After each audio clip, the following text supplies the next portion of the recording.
For coming out today, beautiful day here in Adelaide. With me from South Australia Police are Steve Howard and Scott Collins. Today I'm very pleased to advise that we are extremely happy with the way that our international recruitment drive has kicked off in just the last few weeks. This week we have over 200 international recruits or potential international recruits joining us for an online information session. We've seen hundreds of expressions of interest and about 60 applications already. This has just been, as I said, in the last short few weeks since we have had our labour agreement approved by the federal government. The reason that these applications are so important and also a bit different to usual applications are that if you think about the way that a normal run-of-the-mill domestic application comes in, it's generally from someone who doesn't have a policing background. When we see 60 applications already come from our international interest, these are people with extensive history and extensive experience as police in other jurisdictions. They know exactly what it takes to be a cop, and they are doing so in their application keen, knowing that they can integrate with a short transition period. I can also advise that we are on track for our first international recruit cadet course to start at the Fort Largs Police Academy in mid-2024. They will be a shortened course recognising the extensive experience that international recruits bring to the table, giving them the ability to join our front line, to supplement our front line with a much more immediate effect. The final part of this puzzle, the $12 million investment that our government has made on the accelerated recruitment for South Australia Police, is the 900 cadets to be trained through the Police Academy in the next 3 years. And behind me, wrapped on our tram, if you ask me if I can say so myself, what I think looks fantastic, is telling the stories of three of our local cops, three of our local police who are telling their own personal story of why they enjoy and are so committed to serving the public of South Australia. And within our plan to bring 900 cadets through the Police Academy in the next 3 years is an unashamed focus on locals. We're investing heavily, and we are prioritising heavily the employment of local men and women from all ages and from all experience to join South Australian Police. That is why our local advertising, particularly this type of advertising, that is why this local advertising, this particular type of local advertising is so important, because we as a government and South Australia Police is absolutely focused on local jobs, attracting local cadets and supporting local cadets in a wonderful career in South Australian Police. I think we're going to hear from Steve and Scott, particularly Scott, who is one of our amazing former international recruits, and then happy to take any questions. Good morning, everyone. My name is Chief Inspector Scott Collins, and I currently work with SAPOL. I'm here to tell you that I emigrated to South Australia in 2005, having been successful in a recruitment campaign undertaken by SAPOL in the UK.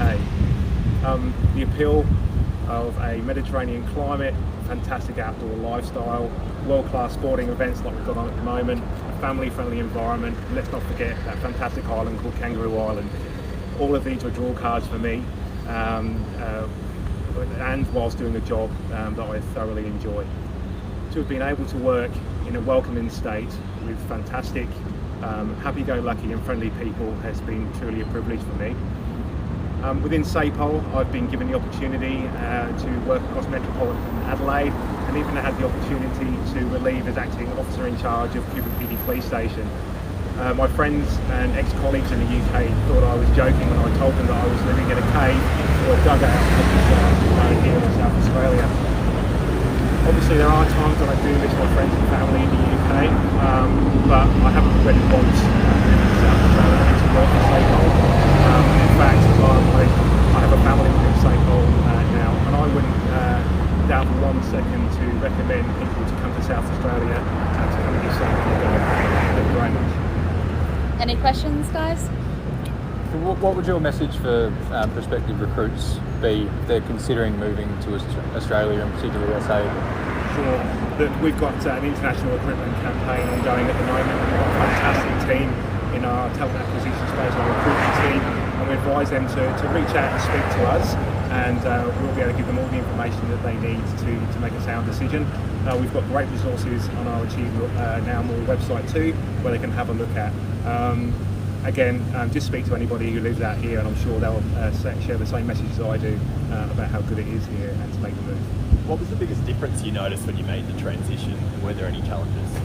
Sure. Look, speaking to people is pretty much the same across the world. There are differences in the processes that we do here in South Australia. For me, on a personal level, it was the work-life balance. We've got fantastic beaches right on our doorstep, a brilliant city where there's so much to do. For me, it's just a no-brainer. And the hats are different, slightly different. Yeah. Any other questions, guys, or for the Minister? Some questions for the Minister. Thank you so much. Yeah. That's good. Can do these guys out of a job to keep throwing questions at us. Minister, just first of all about the tram, do you know how much it costs to fit this out? I don't specifically for this, but the advertising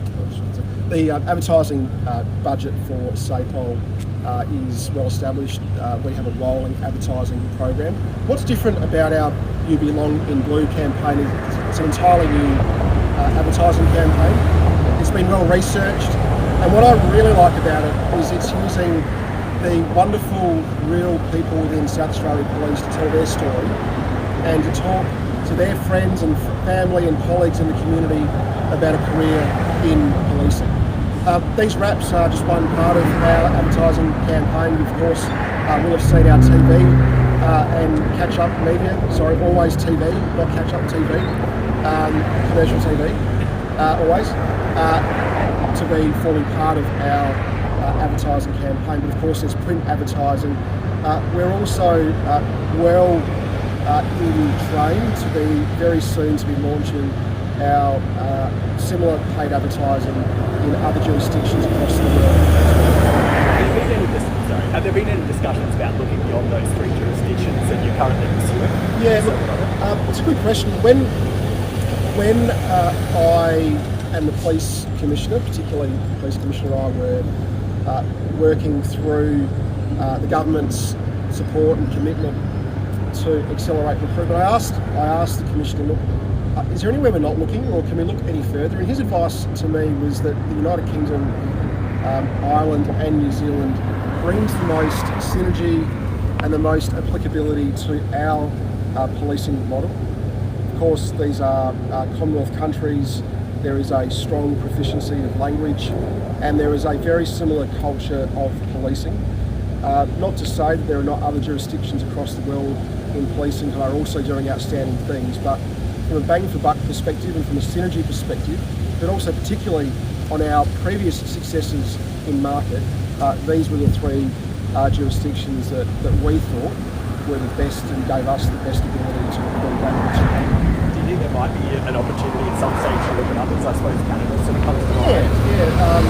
Different type of forces, mounted police, yeah. Look, not immediately. Nothing is off the table, if I could say it in that sense, but I've had no advice from the Police Commissioner or police about entering other jurisdictions, and if I'm frank about it, I wouldn't expect that within the next couple of years, considering our efforts and our expenditure into these existing jurisdictions, that we would seek to distill that by entering other jurisdictions. Is this where you expected the recruitment to be at with this number of applications at this stage? Yeah, it's probably a little bit ahead, if I'm honest. We've had a really excellent transition in terms of rates, from expressions of interest into applications. And as I said earlier, these are applications from people who are already police. They've got extensive experience in police. And not to say that there is a large part of local recruiting where people are not as informed, but someone who's never had an experience in policing certainly doesn't have the same idea when they're putting in their application compared to someone who has an extensive experience in policing. So I'm really pleased, and we're actually a little bit ahead of the curve when it comes to not only the core number of applications, but as I said this week, in the next couple of days, we've got over 200 people joining us for an online forum who are also keen to join us here in South Australia. Do you have a breakdown of where those applicants have come from? Which jurisdiction? I don't with me. If I can, I will. The forum this week, though, I'm informed, if not exclusively, but is heavily focused towards the United Kingdom.